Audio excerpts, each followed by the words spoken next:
Hey, what kind of movie genres do you like? Is it comedy? Is it action or horror? Or is it sci-fi? Let's check him out. Dusty Toyz, hey you. And here is G.I. Joe Classified Series number 177. Seymour, Sci-Fi, fine. Looking fine in the box there. Big fan. Here is the OG Sci-Fi. That's the guy that I had when I was little. We'll have a bit of a closer look at him later on, but let's have a bit of a look at the packaging and see what we get. Love looking at a good package. If you know, you know. Nothing much going on here.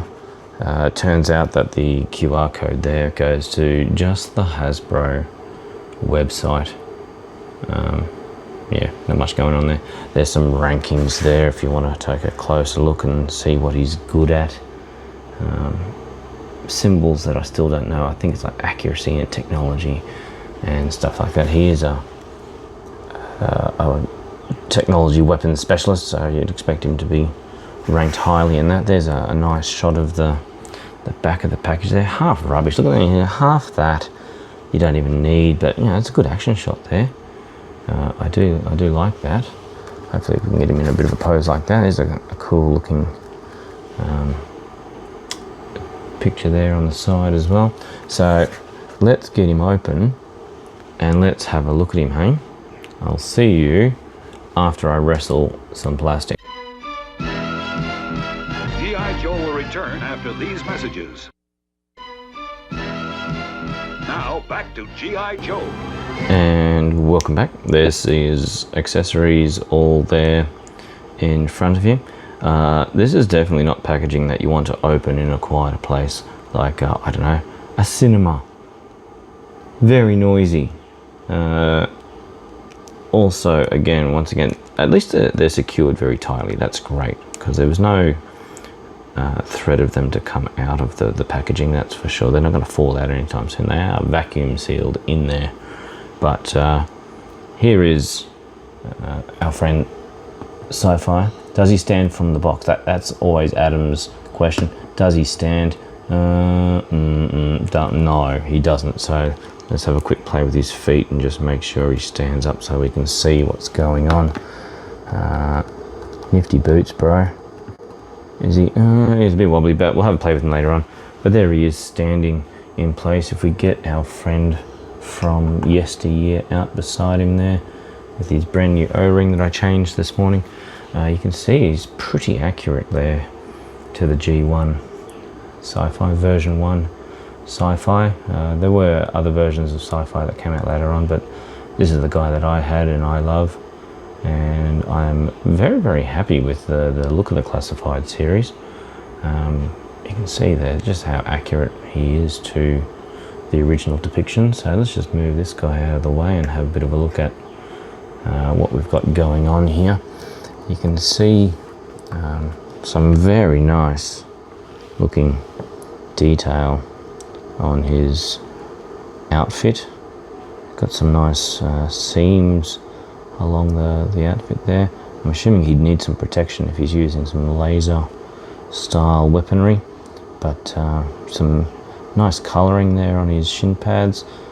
Not sure about these ankle things, they don't look great, but I guess a necessary part of the outfit altogether. But nice little pouch there. Usual articulation here with the Classified series, with wrist turns and sometimes forearm turn, but you get the double elbow bend there. Head looking very curious there. I do like his hairstyle. It's all slicked back and stuff. That's pretty cool. Got some thigh turns, of course, with his pouches there. Ankle tilt is minimal, but does allow for some good posing. Arms, that's about as far as he's going to get in terms of T-posing. Get an upper arm swivel, which does mitigate the lack of movement in the arm. At least you can still do some turning there, so that's something. Splittage, it's pretty good. Sideways splits there, nice job there, Jean-Claude Van Sci-Fi. Backwards and forwards. Back is not much because his butt gets in the way. Forward kicking motion. Is he joining a can anytime soon? Maybe. There's a little bit of balance in that pose. Huh, interesting. Dance chorus line coming up shortly for our G.I. Joe friends. Let's get to something that I noticed that I did. Oh, he's got a bit of a swivel here in the top there. Slight tilt, but otherwise it's about stock standard with most of your Joes. At least you've got some turning capability there. But here's something that I noticed that I wasn't a fan of as he struggles to stand, other than the struggling to stand thing. That's something that I'm not a fan of. But one thing, my Sci-Fi helmet looks cool, looks nice. I don't know if you can tell there, but it's a bit narrow. And you get these visors that go with it. Now let's play the game of, is it going to focus? And you get a couple little pegs there on the side, and then they're supposed to go into little slots on the helmet there. But because of the misshape in the helmet, it doesn't necessarily go in or stay in so neatly. So you can see there, it's in, but doesn't really look great overall. There's not like a clean join from the top of the helmet to the visor. Maybe I'm just doing it wrong. Maybe it's upside down. I don't know. But in my 5-second play before I press record, it wasn't great. No, it definitely wasn't upside down. That's how it should go. The full face visor though, it looks better at least. I don't know if you'll be able to see it with the type of lighting that I've got here, but there is like a sort of visage molded into it, which looks kind of cool. And when you pop it in as it's supposed to, again, it doesn't line up great. See, it just kind of looks off, a bit like Vader's mask in the movies, where it looks like it's kind of off because it was when they made it. But I don't know, he may be better off wearing that one rather than the half mask like he does on the original. See how the original there's got the half eye visor on. This one may have to have the full visor if it's going to be a bit wonky. But let's sort of try and put him all together and see what it looks like. Comes with a cool blast effect as well, similar to other Hasbro type things like the Transformers series. Only small blast effect pegs going in, I'm going to assume, because the laser rifle has a smaller barrel hole as well, so that kind of sits in like that. By itself it looks a bit manky, but if you add in the other one, it looks like kind of like a build up and a fire. You could always get rid of the disco ball and put that in like that and have that coming out. That looks kind of cool, sorta. I think it looks a bit better than the other one, so let's stick with that one. So we take our nozzle here and attach that to the bottom of the laser rifle there. It should just, there we go, just kind of slides on, so that's nice. And then here's his backpack, very reminiscent of the OG backpack, except different color. Different color to the light green of the original one. I don't see any obvious place where this connects into, unless it's on him somewhere, but that is, oh no, it should go into there. Good eyes. That's what does it? First thing we do is we check to see, does it look about the same? It looks about the same, so one of them probably goes into here, I would assume, or something. Or we check our man here and see if there's anything here that it connects to. That's where his backpack goes. And if this connects in like that, yeah, so there's his backpack. I would assume it goes into there somehow. That seems like a logical place for it to go, doesn't it? But it doesn't really... there you go. If you angle it, it kind of slides in like that. So can I take it back out again? Yeah.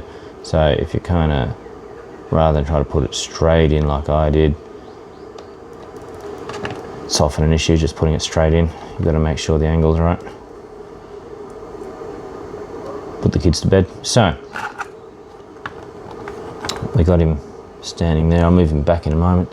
You pop that onto the gun again, and then we try to slide this into his hand.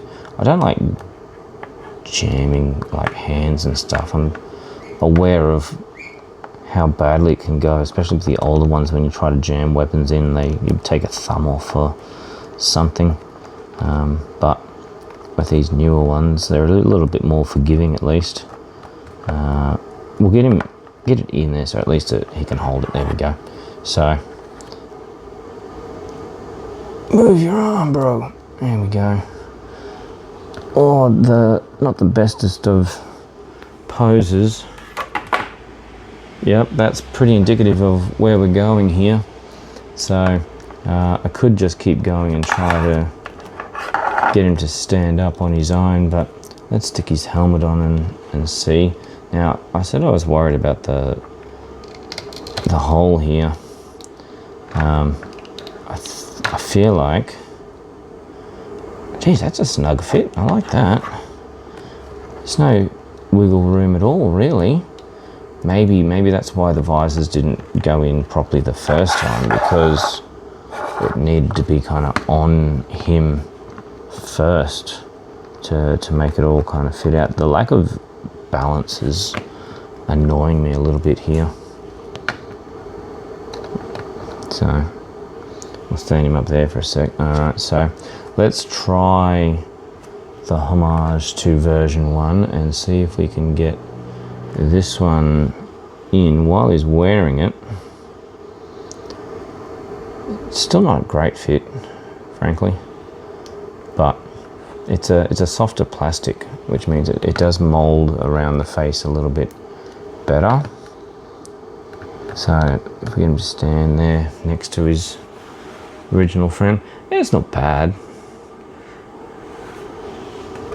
but you know, this is just a quick look at him. I'm sure there's other people that have got much more in-depth views. Let's have a look at him next to his good mate, Dial Tone. Well, I don't know if he's good mates in canon, but certainly in my cupboard they are good mates. They've been together forever, so pretty good comparison. Slight height difference, with Sci-Fi being a smidge higher, or in technical terms, Dial Tone is a beret's width shorter than Sci-Fi, but they still look good together. They look great in the cupboard, I think, with the rest of the crew. So that's Sci-Fi. Some balance issues, some helmet issues, some visor issues, a look that is great, but I'm sure if you give it some time to find the right balance point and get him all set, he'll be fine. Like I said, this is just a quick look. I'm not a professional reviewer here. I'm not going to sit here and give you a rundown on the make and quality and that sort of stuff, but there are some nice details on the figure if you're detailed orientated. I like how a lot of this the paintwork kind of lines up, so you can move it and stuff, but you know, it relines back up. So that's kind of cool. Just before we go, let's just put in the full face. His face sculpt is actually pretty good. I do like that. A little bit of 5 o'clock shadow there. Let's see if we can get his full mask on and have a bit of a look before we go. Oh, that's not bad. It's a bit of a bat, viper-esque look to him, if you like that kind of thing. Customs, question mark?